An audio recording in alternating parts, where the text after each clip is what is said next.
I cashed out everything, signed nothing, and on a Tuesday morning in March, I boarded a one-way flight to Lisbon with 2 suitcases and a carry-on. What I left behind with my attorney destroyed the plan they had been building for 2 years. But let me start from the beginning, because the beginning is the only way any of this makes sense. My name is Robert. I am 63 years old. I spent 31 years as a civil engineer for the state of Arizona, and when I retired 4 years ago, I did it cleanly. No debt. A paid-off house in Scottsdale. A retirement account I had been feeding since I was 29 years old. My wife, Carol, passed 8 years before I retired. Breast cancer. We had 18 months between the diagnosis and the end, and I spent every one of those months right next to her. After she was gone, I learned how to be alone. It took time. It took longer than I thought it would. But eventually, I found something that felt like peace, and I held on to it. My son lives 40 minutes from me, in Gilbert. He married his wife 10 years ago. I was at the wedding. I paid for a good portion of it, actually, though I never brought that up and never intended to. They have 2 kids, my grandchildren, a boy and a girl, 8 and 6 years old when all of this started. I love those children, in a way I cannot fully put into words. My grandson has Carol's eyes. My granddaughter laughs exactly the way Carol laughed, sudden and full, like she can't help it. Spending time with them was the best part of my retirement. For the first 2 years after I stopped working, things were fine. I would drive over on weekends. We would barbecue. My son and I would watch football on Sunday afternoons while the kids ran around the backyard. My daughter-in-law was pleasant enough. Not warm exactly, but pleasant. She had opinions about most things and shared them freely, which I had always accepted as just her personality. I was not looking for a best friend. I was looking for family. The first sign came at Thanksgiving 3 years ago. We were sitting at the table after the meal. The kids had gone off to watch a movie, and my daughter-in-law started asking questions about my house. Not casual questions. Specific ones. Did I have a mortgage? No. Paid off in 2019. Had I thought about what would happen to it eventually? I told her I had a will, and everything was in order. She nodded slowly and said that property values in Scottsdale had gone up significantly, and that it might make sense for me to think about restructuring things while I was healthy and able to make decisions clearly. I remember looking at my son when she said that. He was looking at his plate. I did not bring it up again.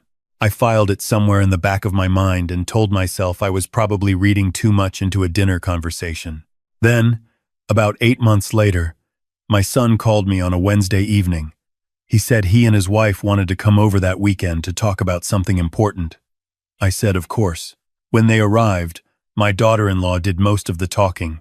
She explained that they had taken out a home equity line of credit 2 years earlier to invest in a franchise opportunity, a fitness studio. It had not gone the way they planned. They were now carrying significant debt, and their own home was at risk. She said the number out loud. It was $230,000. I sat quietly for a moment. I asked my son if this was accurate. He nodded and said they had been trying to manage it on their own, but had run out of options. I felt something tighten in my chest that I recognized as grief, not for the money, but for the version of my son I was looking at. He was 40 years old, sitting in my living room, not quite able to meet my eyes. I told them I was sorry they were going through this. I meant it. I told them I would think about what I could do to help.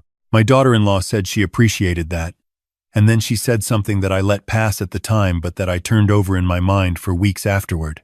She said, "The simplest solution, honestly, would be for us to refinance against the Scottsdale property. You're not using the equity. It's just sitting there." I told her I would think about everything and we would talk again soon. I did not sleep well that night. Or the night after. Over the next few weeks, the calls and visits increased. My daughter-in-law texted me articles about multi-generational wealth planning.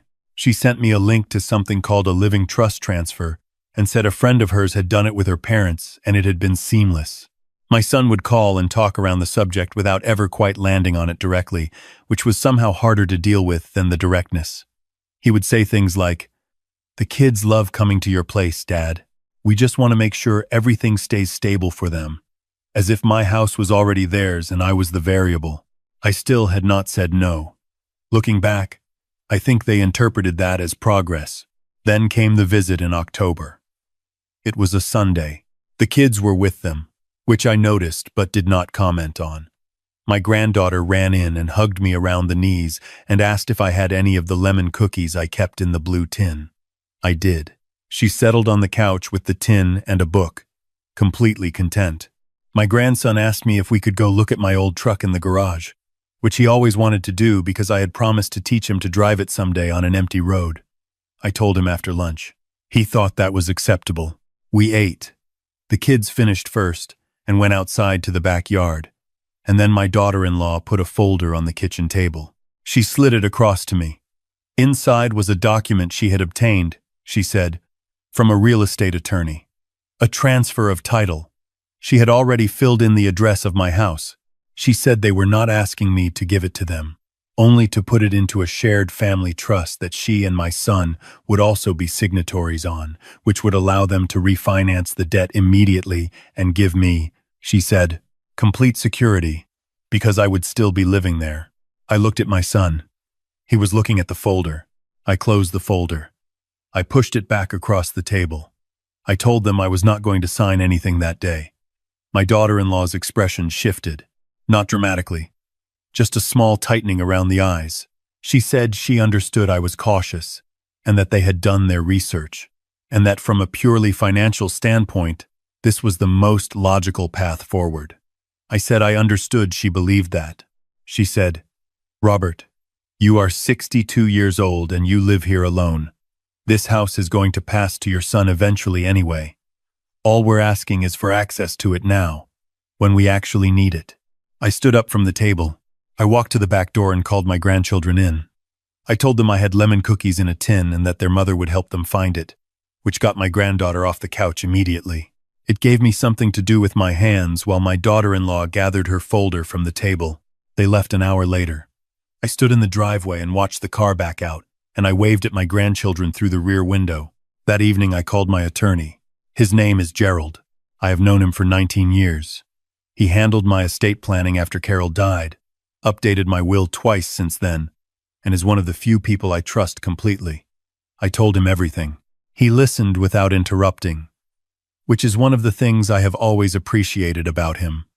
When I finished, he was quiet for a moment, and then he said, "Robert, what do you want to do?"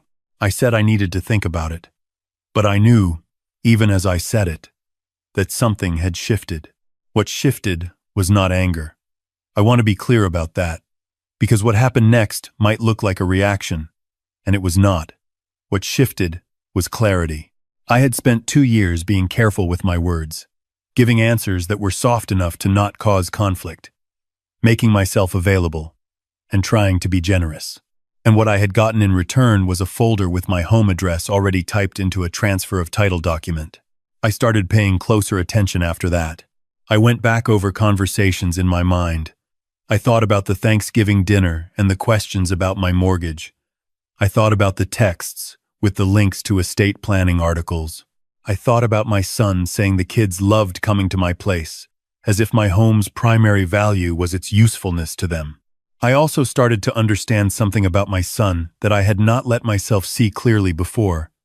He was not a bad person, but he was a man who had learned to take the path his wife pointed him toward, and she had been pointing him toward my assets for longer than I had realized. That was its own kind of grief. The calls continued through November. My daughter-in-law began expressing what she called concern about my well-being. She mentioned, in one conversation, that a friend of hers was a licensed social worker and might be able to help me think through my options from a neutral perspective. When I told her I had my own attorney and financial advisor, she said, "Of course. We just worry." She had never worried about me before the folder. My son called me 2 days before Thanksgiving and said something I have replayed many times since. He said, "Dad, I need you to understand that if we lose our house, we lose everything. The kids would have to change schools. My wife is already anxious about what this is doing to our family. I just need you to think about what it would mean to have let that happen when you had the ability to prevent it." I let the silence sit for a moment. Then I said I loved him. He said he loved me too. We hung up. That night, I called Gerald again. I told him I was ready to make some decisions. What I want to explain clearly is that I did not act out of spite. I thought about my grandchildren constantly. I thought about my son and the boy he had been. The way he used to wait at the window when I came home from work. The way he carried Carol's photo in his wallet all through high school. I thought about all of it, and then I thought about what I wanted the last chapter of my life to look like. Carol and I had talked about Europe once, early in our marriage. Before the mortgage and the job and the years that filled themselves up, we had talked about Portugal specifically. The light, she had read, was different there. Warmer somehow. She had torn a page out of a magazine and kept it in a book on her nightstand. I still have that page. Gerald and I met 3 times over the following 6 weeks. I told him what I wanted to do and asked him to make sure every step was legal, documented, and clean. He said it was. He also said it was one of the more organized exits he had helped arrange. I took that as a compliment. I listed my house in January. Not publicly. Not immediately. Gerald knew a broker, a woman who specialized in off-market sales in the Scottsdale area. She came to the house, walked every room, and told me what she thought she could get. The number was more than I expected. We agreed on a price and she had a qualified buyer within 11 days. During this time, my son and daughter-in-law continued to call. I continued to answer. I did not lie to them. I said I was thinking everything through carefully. I said I appreciated their patience. My daughter-in-law said, once, that she hoped I wasn't letting outside influences affect my decision, by which I believe she meant Gerald. I said I appreciated her perspective. The closing on the house happened on a Wednesday morning in early March. I sat across a table from the buyer, a couple in their late 40s who had recently relocated from Chicago, and I signed the documents. I shook their hands. I walked out into the parking lot of the title company and stood in the Arizona sun for a few minutes, holding my copies. I had already moved most of what I wanted to keep into a storage unit 2 weeks earlier. A few pieces of furniture that had belonged to Carol's mother. My books. Some tools. The blue tin. I had shipped 2 boxes to Lisbon the week before, to the address of the furnished apartment I had rented for 6 months. That evening, I went to Gerald's office. I gave him the sealed envelope I had prepared. He knew the instructions. If my son contacted him, he was to wait 30 days and then send it. If no contact was made within 60 days, he was still to send it. Gerald shook my hand and held it for a moment and said, "Take care of yourself, Robert." I told him I intended to. I drove to a hotel near the airport. I had dinner alone at the hotel restaurant. A steak I did not need but ordered anyway because I felt like it. I had a glass of good red wine.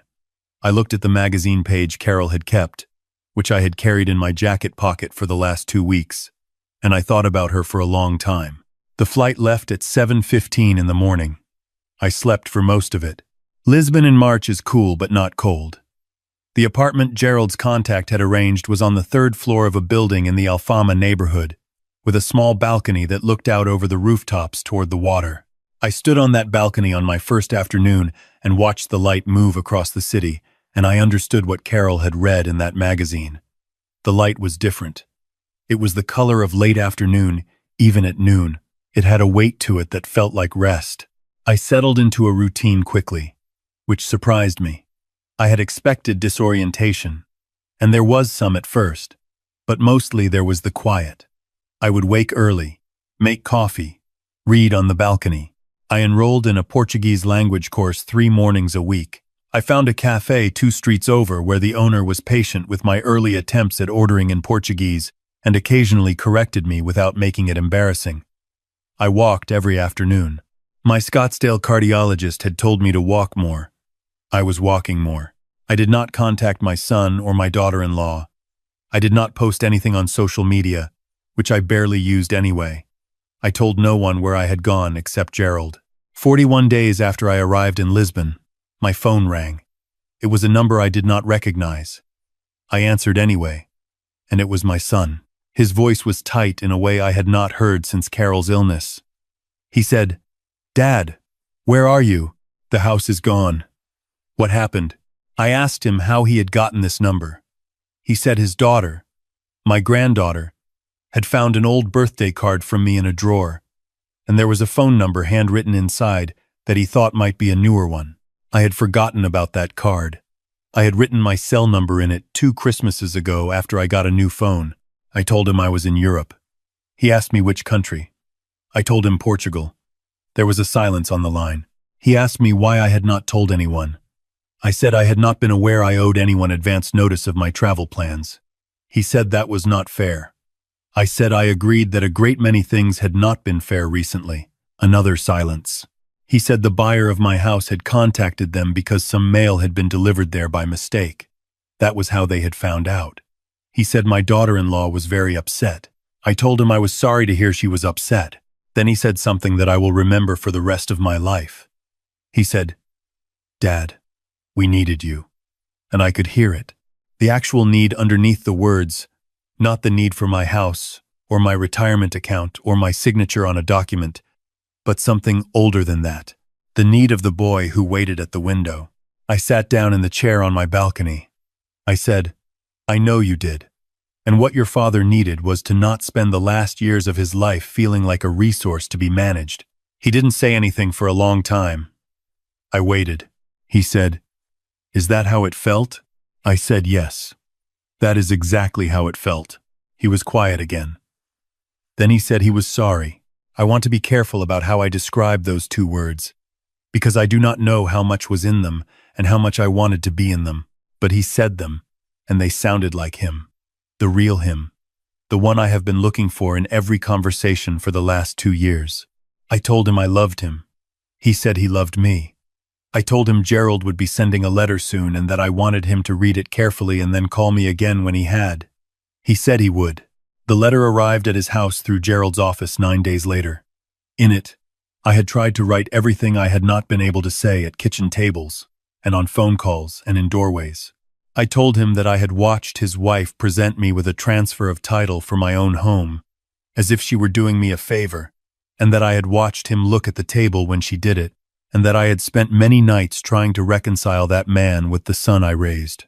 I told him that the money I had worked for over 30 years was mine, earned in years he did not see, through work he never had to think about, and that loving someone does not mean surrendering your life's work to cover decisions you had no part in making.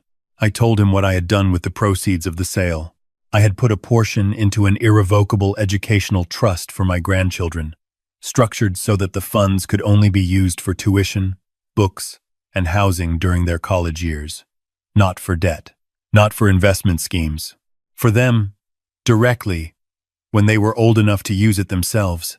I had also set aside a smaller amount that I directed to a charitable organization Carol had supported for years, a women's cancer research fund in Phoenix. The rest was mine, and I intended to use it to live well for whatever years I had. I told him I was not disappearing from his life or from his children's lives. I told him I would be back for visits. I told him that if he wanted to call me, I would answer. I told him that what I could not do was continue to be treated as though my autonomy was an inconvenience to their financial planning. And I told him that I forgave him, because I believed he had been led in a direction he might not have chosen entirely on his own, and because he was my son, and because the alternative to forgiveness is a kind of weight I am too old to carry. He called me 4 days after receiving the letter. It was a Sunday morning in Lisbon, which made it early Saturday evening in Arizona.